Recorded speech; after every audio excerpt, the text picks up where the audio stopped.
bagaimana pendapat tentang isu kadang-kadang di satu tempat, di asrama, atau di tempat-tempat pesantren bahkan, baik itu sholat jamaah, sholat Idul Fitri, Idul Adha, dan yang lain-lain yang soft antara laki dan perempuannya itu dalam keadaan bercampur, ikhtilat atau sejajar. Nah, bagaimana tanggapan dari para asatidz kaitannya dengan posisi wanita yang punya posisi soft yang sejajar atau bercampur? Ya. Kitab Tuhfatul Habib dari Matan Asy-Syafi'i ya, merupakan kitab penjelas dari kitab Iqna yang legendaris itu ya. Jilid 2 halaman 118 ya toh. Fa in hadhara ma'ahu dzakarun, jika ada imam lalu diikuti oleh makmum laki-laki, wa mra'atun dan wanita, wa qafa adzakaru, maka makmum laki-laki tadi berdiri an yaminihi, di sebelah kanan imam, wal mar'atu khalfaz dzakari, sedangkan wanita itu berada di belakang makmum, di belakang makmum yang laki-laki tadi. Atau jika ada imam itu mempunyai makmum satu wanita dan dua lelaki, awi mar'atun wa dzakaroni, imam dan punya makmum satu wanita dua laki-laki, wa qafa khalfahu, maka dua laki-laki makmum tadi berdiri di belakang imam, wahia, sedangkan yang wanita khalfahuma, di belakang dua makmum laki-laki tadi. Saya ingin membacakan hadis Nabi Muhammad SAW yang diriwayatkan oleh Imam Muslim dan yang lainnya. Nabi Muhammad bersabda, khairu sufufir rijali awal, sebaik-baik saf laki-laki adalah yang paling depan, wa syarruha akhiruha, dan yang semakin buruk semakin ke belakang. Kebalikannya, wa khairu sufufin nisa'i akhiruha, saf perempuan yang paling baik itu yang paling belakang, wa syarruha awaluha, dan yang paling buruk itu yang paling depan. Berarti semakin saf laki-laki itu mendekati saf perempuan berarti semakin buruk, dan semakin saf perempuan mendekati saf laki-laki itu juga semakin buruk. Jangan dicampur adukkan dengan, kalau jamaah sekalian pernah berada di Masjidil Haram atau Masjid Nabawi ya, Ustadz itu kan kadang-kadang ya, karena apalagi di Masjidil Haram ya, luar biasa, orang begitu banyak, begitu penuh. Kadang-kadang ya, walaupun petugas sudah berusaha agar laki-laki dan perempuan ini terpisah, kadang-kadang ada yang masih bercampur. Nah, ini bagaimana ya? Kita jawab yang keadaan normal dulu, ini yang normal, ini yang seperti ini masih kita anggap normal ya, seperti di Masjidil Haram. Kemudian tiba-tiba ya, ketika muadzin mengumandangkan iqamah, kemudian ada perempuan yang terselip di shaf laki-laki atau bagaimana. Nah, Imam Ibnu Qudamah dalam kitabnya Al-Mughni, beliau mengutip beberapa pendapat para ulama. Ya. Di antaranya adalah dari mazhab Syafi'iyah. Beliau menyatakan, wa in waqafatil mar'atu fi shafir rijali kurih walam tabtul sholatuha wala sholatu man yaliha. Kalau perempuan itu berdiri di shaf laki-laki, maka ini hal yang dibenci. Akan tetapi sholatnya dan sholat orang-orang di sampingnya tidak batal. Berbeda dengan mazhab Abu Hanifah, beliau menyatakan tabtulu sholatu man yaliha wa man khalfaha dunaha. Kalau ada perempuan yang sholat di shaf laki-laki, maka sholat orang yang berada di sampingnya dan orang yang berada di belakangnya itu batal.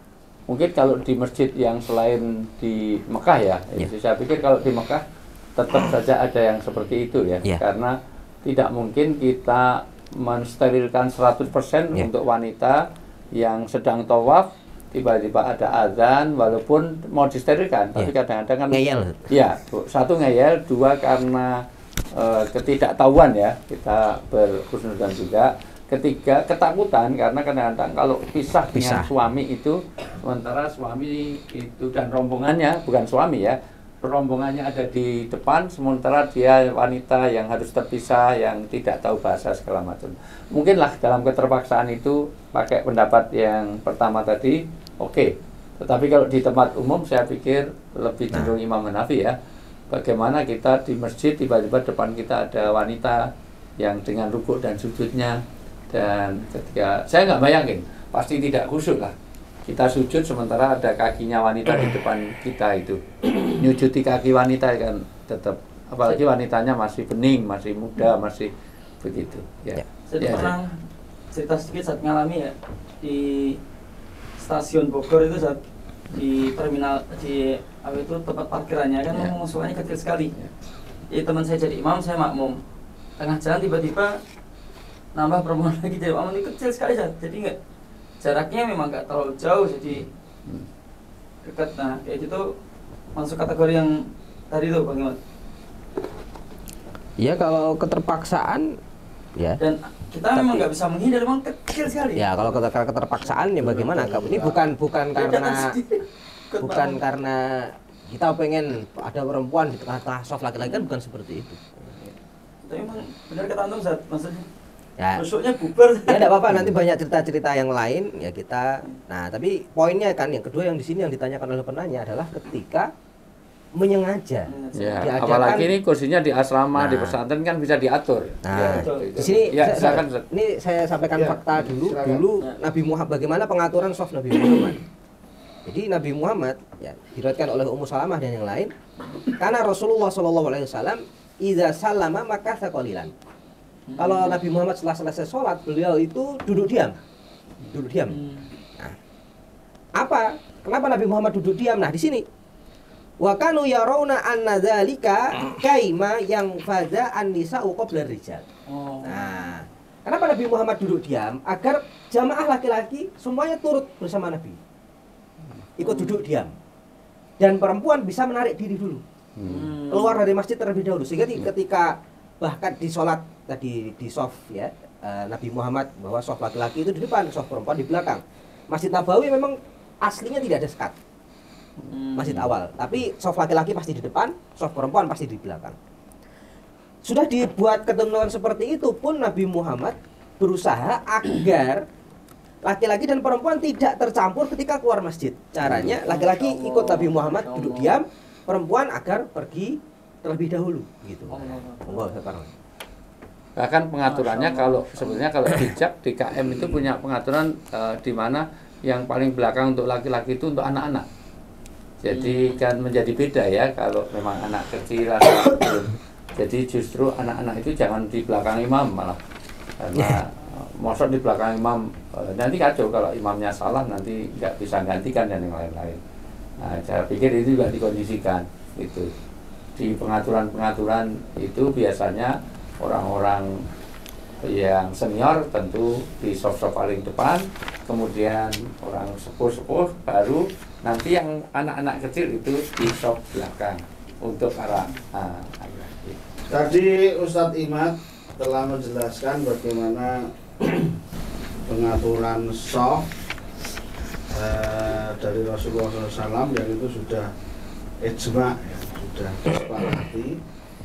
Namun di dalam kondisi-kondisi darurat ya masih dimungkinkan atau masih dimaklumi. Akan tetapi esensi dari penanya itu adalah manakala ada kesengajaan penataan jamaah menyelisihi sunnah Rasulullah. Maka dari itu mari kita dengarkan pendapat Imam Syafi'i, Imam Malik dan Imam Ahmad berkenaan dengan perilaku seperti itu, yaitu perilaku sengaja ya menyelisihi sunnah Rasulullah SAW di dalam pengaturan-pengaturan ibadah. Di dalam kitab Ar-Ruh, kitab I'lam Muwaqqi'in, kemudian juga kitab Al-Ittiba, yang dua, yang pertama tadi karya Ibnu Qayyim, kemudian yang terakhir tadi adalah karya Ibnu Abul Is. Imam Asy-Syafi'i menegaskan ajma'an nasu ala annahu man istabanat lahu sunnatu Rasulillah SAW lam yakun lahu ayyada'aha liqauli ahadin. Yang artinya adalah bahwa para ulama, para ahli ilmu sudah bersepakat ya, sudah ijma bahwasanya barang siapa yang telah mengetahui dengan jelas adanya sunnah, ajaran atau pengaturan Rasulullah SAW, maka dia sekali-kali tidak boleh meninggalkannya atau menyelisihinya karena perkataan seorang demi seorang atau perkataan pemimpin di antara mereka.